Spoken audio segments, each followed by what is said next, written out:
اعوذ باللہ من الشیطان الرجیم بسم اللہ الرحمن الرحیم۔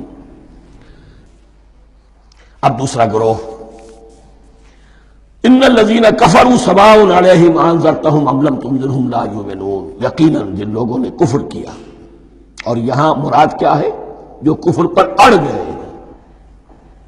اس کو ہم تعویل عام میں نہیں لے سکتے، اس لیے کہ اگر تو ہم اس کو عام میں لے لیں گے تو اس کے معنی تو یہ ہوں گے جس شخص نے کسی وقت کفر کیا اب وہ ہدایت پر آ ہی نہیں سکتا۔ نہیں، یہ بات نہیں ہے۔ کوئی کفر میں ہے، وہ غالطے کی بنا پر ہے، عدم توجہی کی بنا پر ہے، حق اس پر واضح نہیں ہوا ہے اس لیے ہے، تو آپ اسے سمجھائیں گے، انذار و تبشیر سے اسے فائدہ ہو جائے گا، واعظ و نصیحت سے اسے فائدہ ہو جائے گا۔ ایک وہ ہے کہ جو حق کو سمجھ کر پہچان کر اور پھر اڑ گئے، ضد کی وجہ سے، ہٹ دھرمی کی وجہ سے، تعصب کی وجہ سے، تکبر کی وجہ سے، حسد کی وجہ سے۔ ان الذین کفروا، ایسے لوگوں کا معاملہ کیا ہے؟ سواء علیہم انذرتہم ام لم تنذرہم لا یؤمنون، برابر ہے ان کے لیے، خواہ آپ انہیں سمجھائیں خواہ نہ سمجھائیں، ڈرائیں نہ ڈرائیں، انذار فرمائیں نہ کریں، لا یؤمنون، وہ ایمان لانے والے نہیں۔ وہی بات جو میں نے کہی تھی کہ سوتے کو جگایا جا سکتا ہے، جاتے کو کیسے جگائیں؟ ختم اللہ علی قلوبہم وعلی سمعہم وعلی ابصارہم غشاوہ، ان کے دلوں پر اللہ نے مہر کر دی ہے۔ کیوں کر دی ہے؟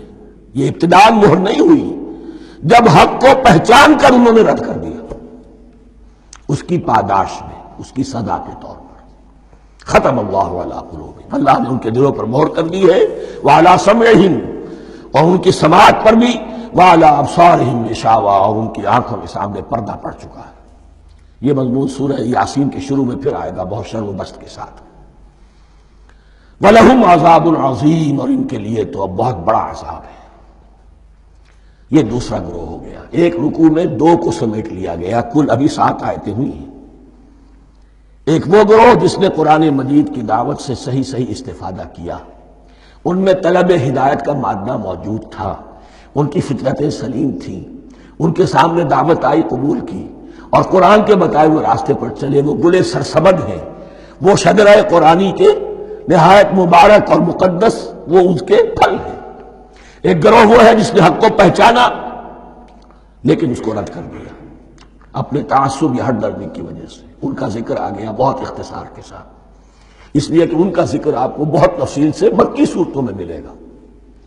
اب آیا تیسرا گروہ، وَمِنَ النَّاسِ، اور لوگوں میں کچھ ایسے بھی ہیں، مَن يَقُولُ آمَنَّا بِاللَّهِ وَبِالْيَوْمِ الْآخِرِ وَمَا هُم بِمُؤْمِنِينَ، جو کہتے تو یہ ہے کہ ہم ایمان رکھتے ہیں اللہ پر بھی اور یوم آخر پر بھی، مگر وہ حقیقت میں مومن نہیں ہے۔ یہاں ایک بات سمجھ لیجئے، اکثر اور بیشتر مفسرین نے اس تیسری کیٹیگری کے بارے میں یہی رائے قائم کی ہے کہ یہ منافقین مذکور ہیں یہاں، اگرچہ لفظ منافق یا لفظ نفاق نہیں آیا یہاں، لیکن مولانا نیاصر اصلاحی صاحب نے ایک رائے ظاہر کی ہے جو بڑی قیمتی ہے۔ وہ یہ کہ یہاں ایک کردار کا نقشہ کھینچ دیا گیا ہے، غور کرنے والے غور کر لیں، دیکھ لیں، جس پر بھی وہ چسپاں ہو جائے۔ اور بالفعل جب یہ آیات نازل ہو رہی تھیں تو دو طبقات پر یہ کردار نگاری جو ہے، یہ جو شخصیت کا ہیولہ کھینچا جا رہا ہے، وہ دو کے اوپر راست آ رہا تھا۔ ایک علماء یہود، وہ بھی کہتے تھے کہ ٹھیک ہے، محمد جو کہہ رہے ہیں ہم بھی اللہ کو مانتے ہیں، آخرت کو بھی مانتے ہیں، اسی لیے یہاں رسالت کا ذکر نہیں ہے۔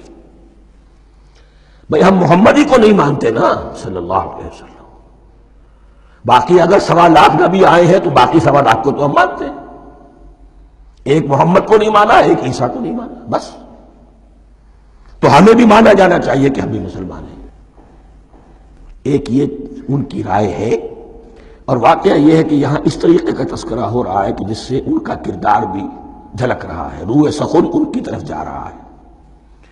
مجھے یاد ہے اپنی 10ویں جماعت کے زمانے میں دہلی میں نے دیکھا تھا کہ ناٹ سرکس، وہاں کا ایک بڑی مارکیٹ ہوتی تھی، تو جوتے کی ایک دکان پہ ایک بہت بڑا جوتا لٹکایا ہوا تھا، بہت بڑا، اور لکھا تھا free to home it fits, جس کے پاؤں میں یہ ٹھیک ٹھیک آ جائے وہ لے جائے۔ تو یہ free to home it fits ہے، ایک کردار ہے۔ اب یہ کردار جس کے اوپر بھی فٹ بیٹھ جائے، ان میں یقیناً زیادہ تو غلبہ یہی ہے جو مفسرین کی رائے ہے، منافقین کا معاملہ جو ہو رہا ہے، لیکن یہ کردار بعین نہیں فٹ بیٹھ رہا ہے یہود کے علماء پر۔ اور یہ بھی نوٹ کر لیجئے کہ جو مدینہ منورہ میں نفاق کا جو پودا پروان چڑھا ہے، بلکہ پودا نہیں کہنا چاہیے، جھاڑ جھکاڑ جو پروان چڑھا ہے، وہ یہودیوں کے زیر اثر، جیسے جنگل کے اندر بڑے بڑے درخت بھی ہوتے ہیں اور اندر جو ہے نیچے جھاڑیاں بھی ہوتی ہیں، تو یہ نفاق کا جھاڑ جھکاڑ جو ہے وہ یہودی علماء کا جو پودا تھا اور بہت بڑا تھا، اس میں کوئی شک نہیں، اس کے سائے میں پروان چڑھا ہے۔ ان دونوں میں معنوی ربط بھی ہے۔ وَمِنَ النَّاسِ مَن يَقُولُ آمَنَّا بِاللَّهِ وَبِالْيَوْمِ الْآخِرِ وَمَا هُمْ بِمُؤْمِنِينَ، اور لوگوں میں سے کچھ ایسے بھی ہیں جو کہتے تو یہ ہے کہ ہم ایمان رکھتے ہیں اللہ پر اور یوم آخر پر، لیکن وہ مومن نہیں ہیں۔ يُخَادِعُونَ اللَّهَ وَالَّذِينَ آمَنُوا وَمَا يَخْدَعُونَ إِلَّا أَنفُسَهُمْ، وہ دھوکہ دینے کی کوشش کر رہے ہیں اللہ کو اور اہل ایمان کو۔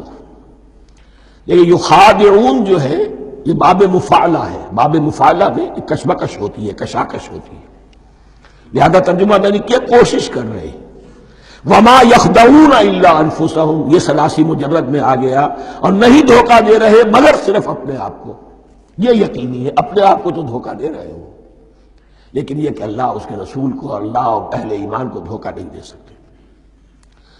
سورہ نساء کی آیت نمبر 142 میں یہ کھل کر منافقین کے بارے میں یہی الفاظ آئے ہیں، ان المنافقین یخادعون اللہ وہو خادعہم، یقیناً منافقین جو ہے وہ اللہ کو دھوکہ دینے کی کوشش کر رہے ہیں اور اللہ انہیں دھوکہ دے رہا ہے۔